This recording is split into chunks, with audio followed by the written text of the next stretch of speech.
Hi అండి. కార్తీక మాసంలో ఉల్లి వెల్లుల్లి లేకుండా పన్నీర్ కర్రీ చేద్దాము.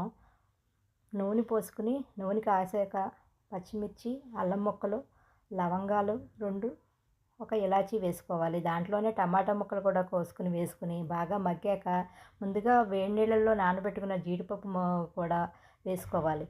అది బాగా చల్లారాక గ్రైండ్ చేసుకోవాలి. ఇప్పుడు కడాయిలో నూనె వేసుకుని మరి కొంచెం పసుపు, కారం, ధనియాల పొడి, ఉప్పు అన్నీ వేసుకోవాలి.